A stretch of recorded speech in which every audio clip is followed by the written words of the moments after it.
שבת שלום, מאזינות ומאזינים יקרים, תודה ששבתם אלינו. אתם בתוכנית בינדר מארח, והאורח שלנו הוא עורך הדין דני אליגון, יושב ראש לשכת עורכי הדין בדרום. השם אליגון מקורי?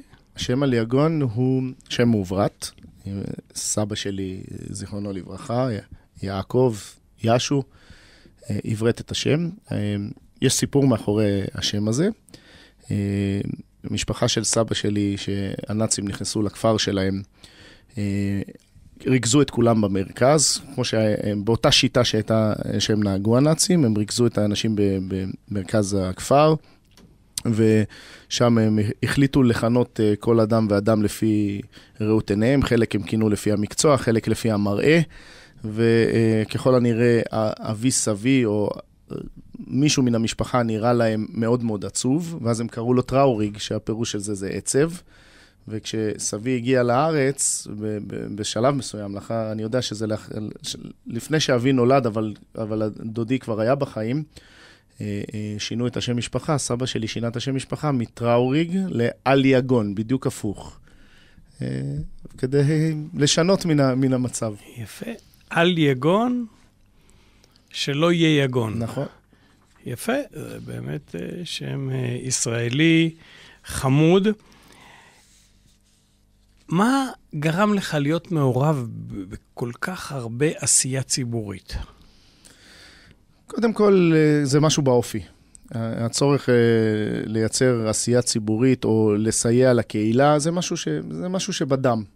ללא קשר לתפקיד הציבורי שאני נושא בו, עשיתי גם לפני זה פעילות לטובת הקהילה, וגם היום אני עושה פעילות לטובת הקהילה, שאינה קשורה דווקא לתפקיד הציבורי שלי כראש הלשכה, כי אני חושב שאם אנחנו לא נתרום לקהילה, אז אין לנו שום זכות קיום.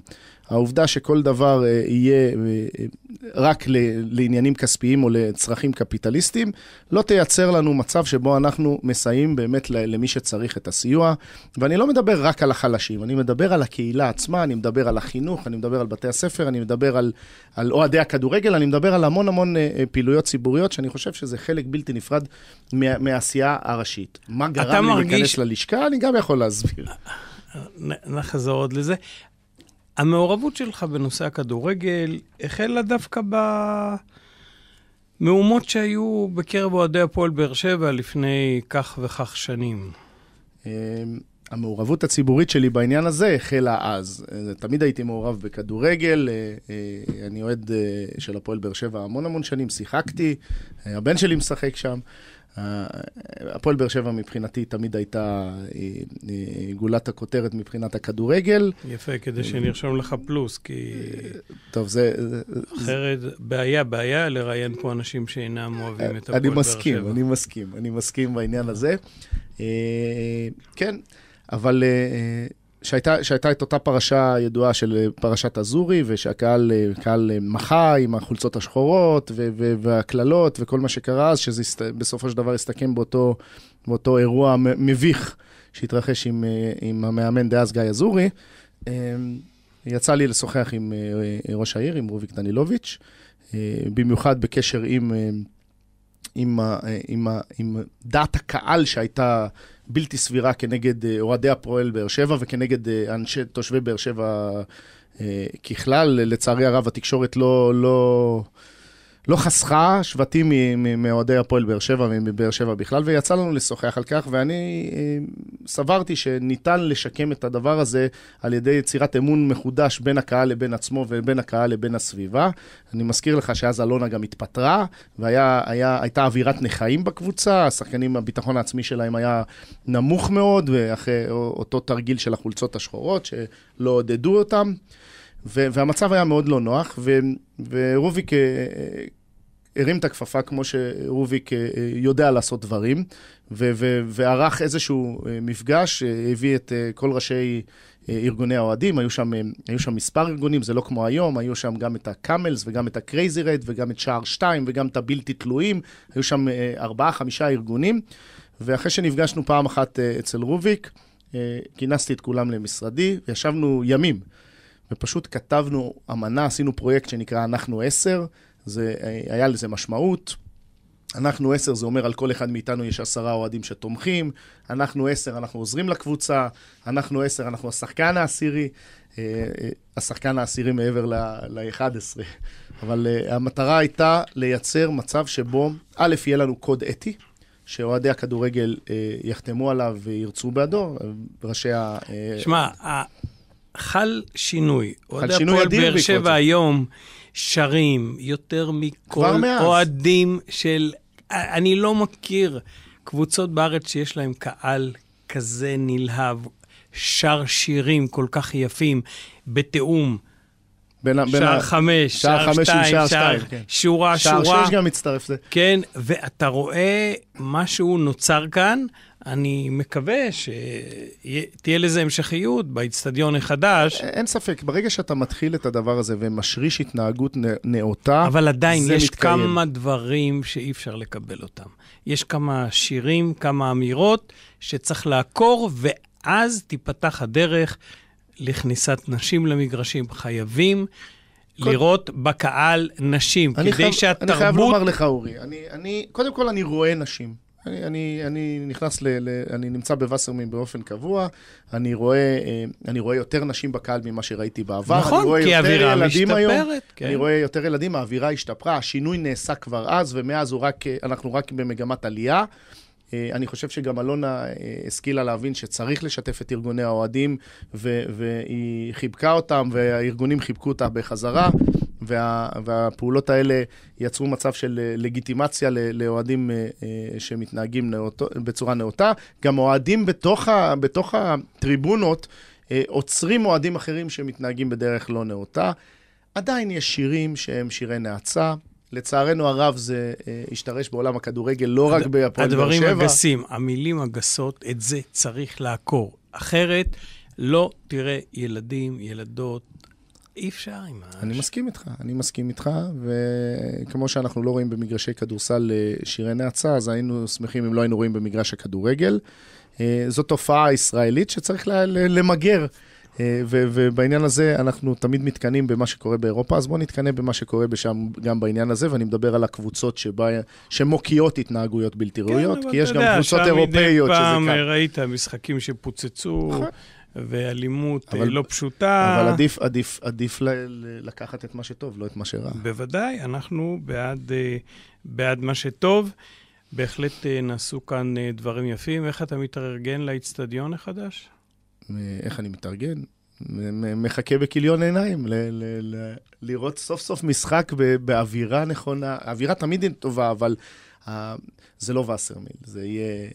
אני מאוד שמח על האצטדיון החדש. אני חושב גם שהבחירה של ה-16,000 מקומות, תחת 30,000 מקומות כמו סמי עופר, זו בחירה נפלאה בעיניי.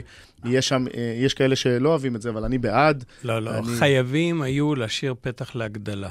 יכול להיות. כי אחרת נוצרה המגבלה שהיא forever. אבל יכול להיות, אבל אני לא חושב שאצטדיון של 16,000 אוהדים הוא רע להפועל באר שבע, נהפוך, אני חושב שזה יהיה נפלא. אני רואה מה קורה עם המנויים. תשמע, זה הפך להיות תופעה ויראלית. אנשים קונים מנויים בצורה מטורפת. אני עובר בכל בוקר ליד המשרדים, תורים, ויש כבר כמו בהפגנות, המחסומים האלה, פשוט לא יאמן. נכון.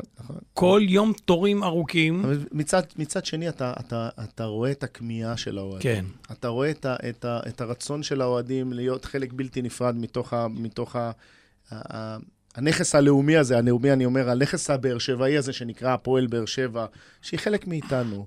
אין מי שלא מכיר פה את הפועל באר שבע, גם אם אתה אוהב כדורגל וגם אם אתה לא אוהב כדורגל. אני חושב שזה הפך להיות מושג מושרש בעיר הזאת, ואנחנו רואים את הקהל. 9,000 מנויים כבר נמכרו, מה? פתחו את זה בשבוע שעבר או לפני שבועיים, וכבר זה נגמר. זה פשוט לא יאומן. אני שמח על כך, ונגיע למצב שבו יהיו רק מנויים, כמו באצטדיונים הגדולים ובקבוצות הגדולות באירופה. כן, ו2,000 כרטיסים לאורחים. 2,000, בסדר. גם 2,000 בסדר. כן. אם שמת לב, פעם ראשונה לא נתנו למכבי תל אביב לחגוג כאן. זה נכון. כל חבריי שהם אוהדי מכבי תל אביב, מכל חבריי שאוהדי מכבי תל אביב, אהבתי את זה שהם לא הצליחו הפעם לחגוג על חשבוננו. גם שמחתי שסוף סוף נראינו נראינו אחרת.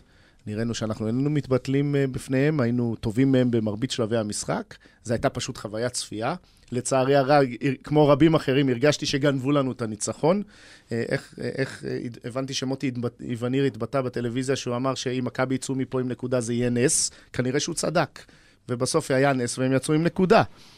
אבל זה הכדורגל, זה היופי, אני גאה בבחורים שלנו. אבל סוף סוף מכבי תל אביב היו צריכים להתגונן, לשכב על הדשא כדי שהכדור לא ייכנס. תשמע, תפיסת העולם שלי בכדורגל היא קצת שונה מרוב האוהדים. אני, מבחינתי, לא לנצח את כל המשחקים, אבל לראות קבוצה משחקת, לראות קבוצה שאינה מתפתלת בפני הקבוצה האחרת, לראות קבוצה עם יסודות, קבוצה עם הנעת כדור, קבוצה שמביאה הנאה באלף לקהל שלה. זה מה שאתה רואה. למה אוהבים את הקבוצות הגדולות שמניעות כדור? למה ברצלונה כל כך אהודה? על ההנעת כדור שלה, על השליטה שלה במשחק. אותו דבר גם מכבי תל אביב האהודה בישראל, בגלל ההנעה שלה, בגלל השליטה שלה. לא, אבל מכבי תל אביב אינה מציגה כדורגל יפה. זה לא חלק מן המשחקים, אני חושב שהם מציגים כדורגל יפה. אתה לא רואה מבצעים, תראה, אתה רואה בבאר שבע מבצעים הרבה יותר יפים. מבצעים אני מדבר. אני חושב שמבחינה פרסונלית, שחקני הכדורגל של הפועל באר שבע, באיכות שלהם הפרסונלית, עולים על כל שחקני הקבוצות האחרות בישראל, בכלל כולל מכבי תל אביב. אבל קבוצת כדורגל היא קבוצה. היא לא רק שחקן בעל יכולת כזו או אחרת, היא דבר ראשון היא קבוצה. להראות בקבוצת כדורגל איך משחקים, יש תורה שלמה מאחורי זה, יש התנהלויות, יש דרכי אימון, יש דרכי שיטה, ואת זה צריך לראות. כאשר תוסיף לזה את הבונוס, את השחקן ה-12, שנקרא יכולת אישית, והפועל באר שבע היא היום מעל כולם. אין שחקנים כמו השחקנים שלנו, אין איכויות כמו בוזגלו ומליקסון ואליניב, אין דברים כאלה, או ארביטמן בתור חלוץ, או סוארז בהגנה. אבל כמה נקודות הפסידה הקבוצה הזאת. בסדר, זה נכון. חבל מאוד, כי זאת הייתה עונה שמלמעלה היה כתוב, הדלת פתוחה לאליפות. אותי מעניין את הדרך.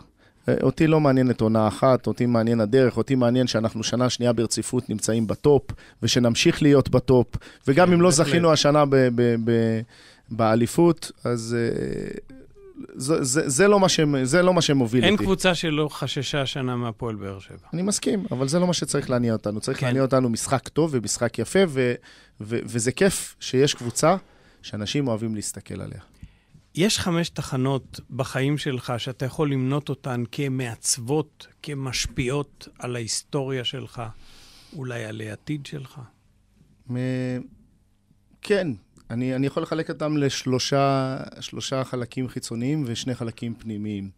3 החלקים החיצוניים זה קודם כל הילדות, לאחר מכן זה המקצוע שלי, הצבא, ואחר כך זה המקצוע שלי, זה 3 החלקים שעיצבו את החיים שלי. ושני החלקים הפנימיים והחשובים לאין ארוך, ואפילו חשובים יותר, זה הולדת ילדיי, והזוגיות החדשה שיש לי, שהיא מבחינתי עולם ומלואו, ומהווה בשבילי את מה שיכלתי לו הרבה שנים בחיים.